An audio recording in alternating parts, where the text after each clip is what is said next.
दोस्तों नमस्कार। लक्ष्यपुर में आप लोगों का स्वागत है। और जैसा कि आप लोगों को पता है कि आपका जो है पॉलिटी मैंने चलाया हुआ है और स्पेशली एसआई वाले बच्चों को ये पॉलिटी बहुत ही ज़्यादा लाभान्वित करने वाली है। और बहुत ज़्यादा लाभान्वित का मतलब है मेरा कि आप लोगों के 20 प्लस क्वेश्चन जो यूपीएसआई के बच्चे हैं वो यहीं से आने हैं, पॉलिटी से ही, ठीक है ना। और अगर आप ये पॉलिटी मेरे साथ करते हैं तो मैं दावे के साथ कह सकता हूँ एक भी क्वेश्चन आपका बाहर नहीं जाएगा, ठीक है।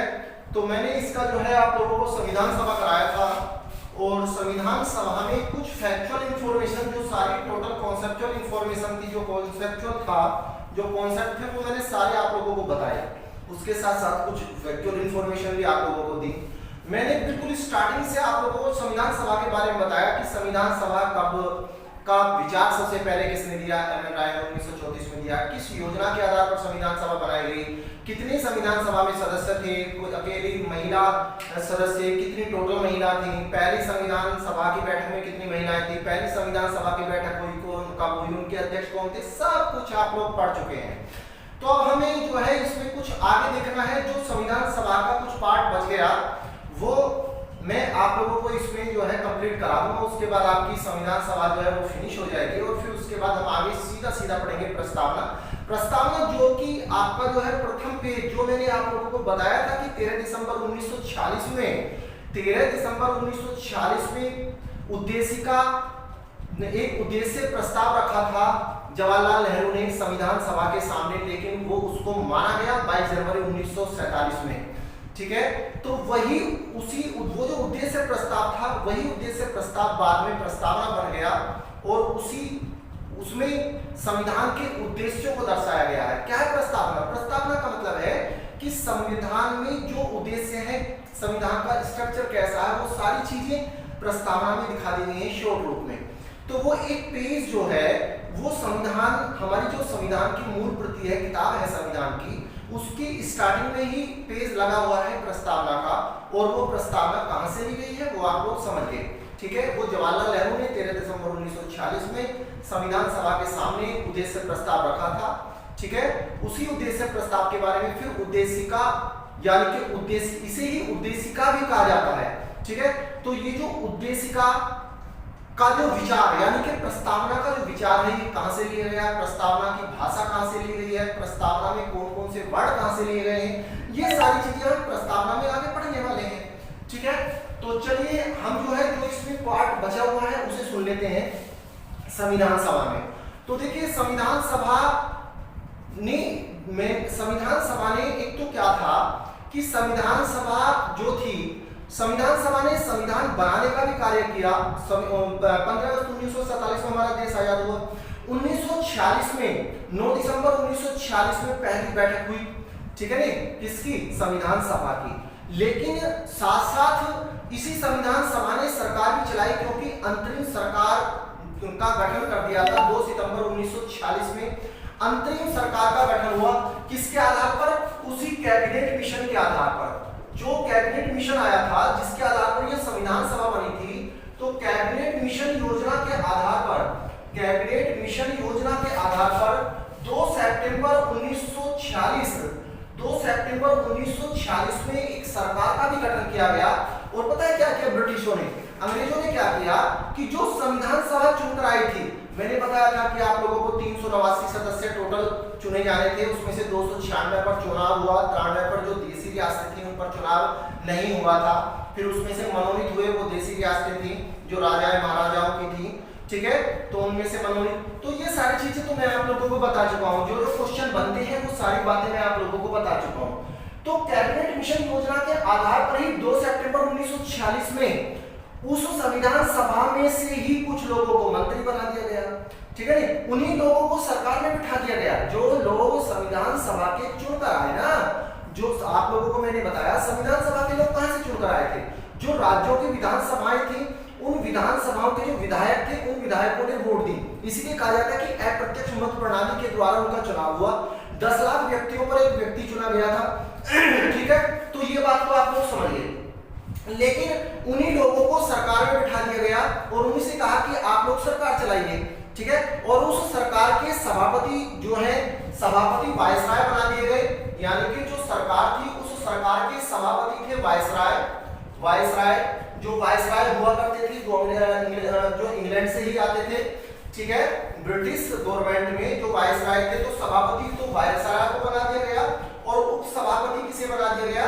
उप सभापति बना दिया गया जवाहरलाल नेहरू को, जवाहरलाल नेहरू को। तो समझिए, उधर संविधान सभा गठित करने के लिए अंग्रेजों ने हमसे कहा कि आप अपना संविधान बनाइए और साथ साथ सरकार चलानी भी सीखे। देखिए, जब कोई देश किसी देश पर शासन करता है, ब्रिटेन का हमारे ऊपर शासन था, तो वो लोग हम लोगों को जो है ऐसा समझते थे कि हम लोग सरकार चलाना नहीं जानते या हम लोग ऐसी सारी चीजें नहीं जानते। उस समय जब उन्होंने हमारे देश पर शासन किया था तो उस समय राजा और महाराजा हुआ करते थे, तो इसलिए उन्होंने कहा कि आप सरकार चलाकर भी देखिए, आप सरकार भी चलाइए साथ साथ। तो जो संविधान सभा थी, और फिर उसके बाद हम देश छोड़कर चले जाएंगे, आप एक स्वतंत्र देश हो जाएंगे, ठीक है। नहीं मतलब आप इसे मानिए कि उन्होंने सरकार हमें चलाना सिखाया, ठीक है। उनका ये तो कैबिनेट मिशन योजना के आधार पर 2 सितंबर 1946 में जो है संविधान सभा में से ही अंतरिम सरकार का भी गठन किया गया। अब देखिए, यहाँ से क्वेश्चन पूछे जाते हैं कि अंतरिम सरकार में किस व्यक्ति के पास कौन सा मंत्रालय था, ये क्वेश्चन पूछे जाते हैं। एक तो ये क्वेश्चन पूछे जाते हैं, ठीक है।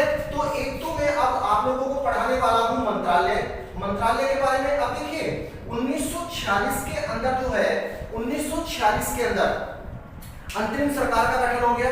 फिर 15 अगस्त 1947 में देश आजाद हो गया। जब देश आजाद हो गया, पाकिस्तान अलग हो गया। जब पाकिस्तान अलग हो गया, तो ये जो 1946 की सरकार थी, इसमें मुस्लिम लीग के लोग भी थे, इसमें मुस्लिम लीग के लोग भी सरकार में शामिल थे। लेकिन फिर मुस्लिम लीग के लोग बाहर हो गए, वो पाकिस्तान में चले गए।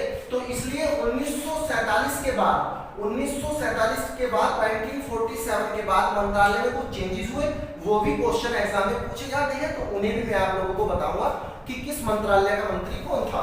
इससे आप लोगों का सीधा सीधा फैक्चुअल क्वेश्चन बनता है, ठीक है। तो एक तो बात ये थी कि साथ साथ जो है हमारी संविधान सभा में से ही सरकार भी बना दी गई थी। दूसरी बात ये थी कि हमारी जो संविधान सभा ने जो काम किया था, अब संविधान सभा ने कैसे काम किया था? देखिए, हमारी संसद भी ऐसे ही काम करती है। संसद में कुछ स्थायी समितियां होती हैं, कुछ अस्थायी समितियां होती हैं।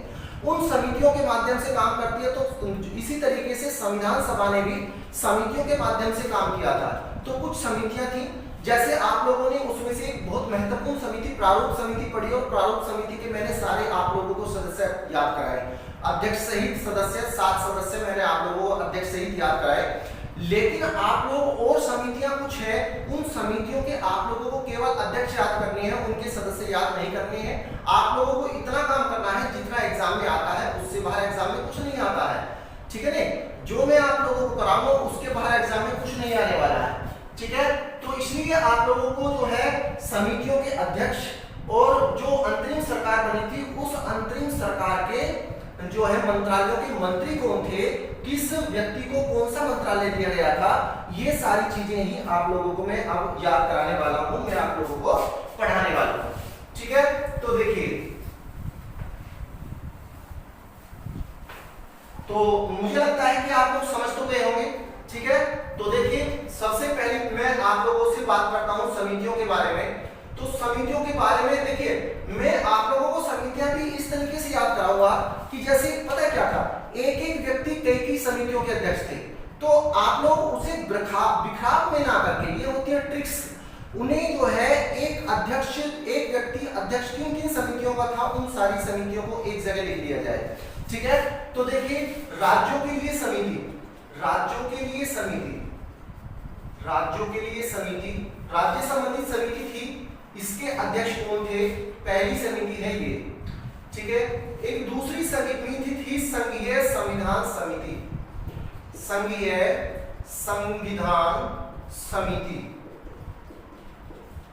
ठीक है। एक तीसरी समिति संघ शक्ति समिति,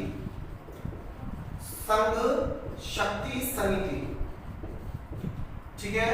तो इन समितियों के तीनों के ही अध्यक्ष जवाहरलाल नेहरू थे, ठीक है। तीनों ही समितियों के अध्यक्ष कौन थे? जवाहरलाल नेहरू थे, ठीक है।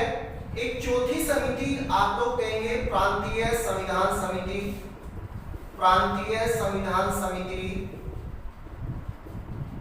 ठीक है, हमारे प्रांतों का जो संविधान है वो इसी संविधान में लिखा हुआ है, अलग से कोई संविधान नहीं है। बता चुका हूं मैं स्टार्टिंग वाली क्लास में। अमेरिका का संविधान सारे राज्यों का संविधान अलग अलग है, हमारे सारे राज्यों का संविधान एक ही जगह लिखा हुआ है, अलग अलग संविधान नहीं है। ठीक है, नंबर 5 है मूल अधिकारों एवं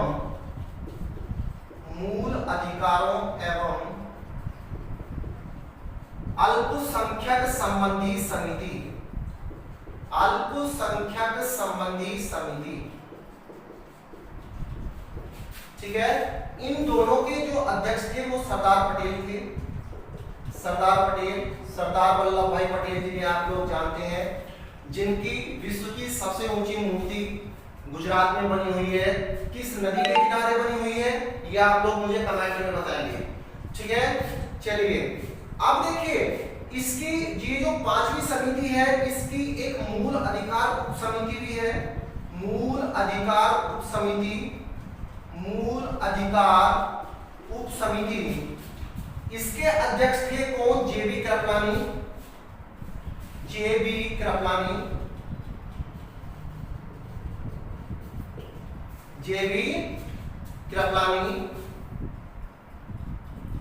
ठीक है, और एक है आप लोगों की अल्पसंख्यक उप समिति।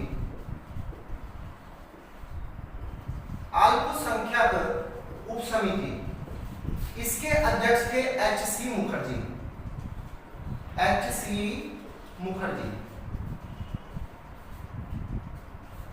ठीक है, जेबी कृपलानी, एच.सी. मुखर्जी। तो खैर कुल मिला के आप लोगों ने अभी 2 व्यक्तियों के बारे में मोस्टली पढ़ा है। जवाहरलाल नेहरू इन 3 समितियों के अध्यक्ष थे और सरदार पटेल इन 2 समितियों के अध्यक्ष थे। ठीक है, चलिए अब हम इसे आगे बढ़ते हैं।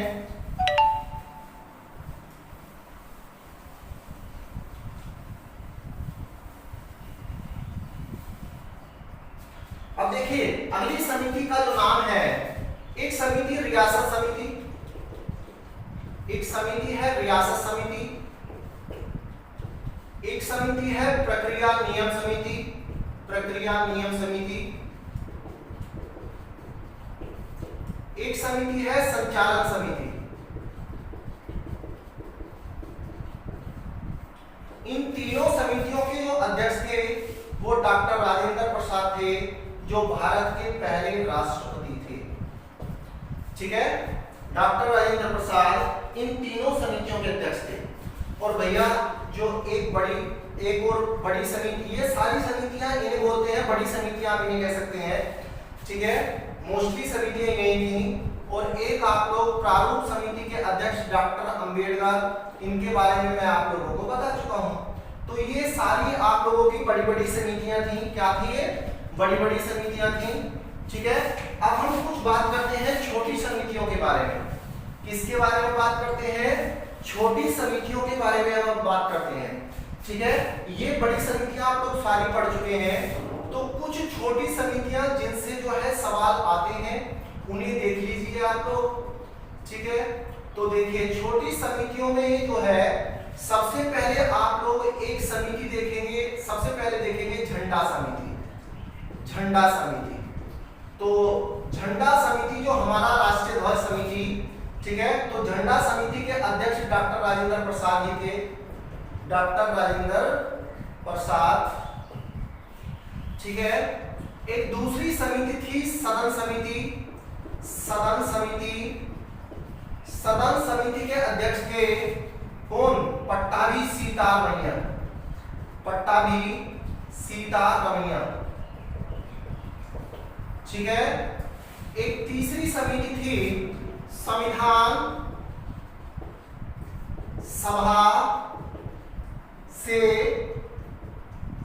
सभा के कार्य संबंधी समिति। संविधान सभा के कार्य संबंधी समिति। तो इसके अध्यक्ष कौन थे? संविधान सभा के कार्य संबंधी समिति, इसके अध्यक्ष थे जीवी मावलंकर, गणेश वासुदेव मावलंकर, जो पहले क्या रहे हैं भैया? पहले लोकसभा अध्यक्ष रहे हैं। ठीक है, जीवी मामलन पर। और नंबर चार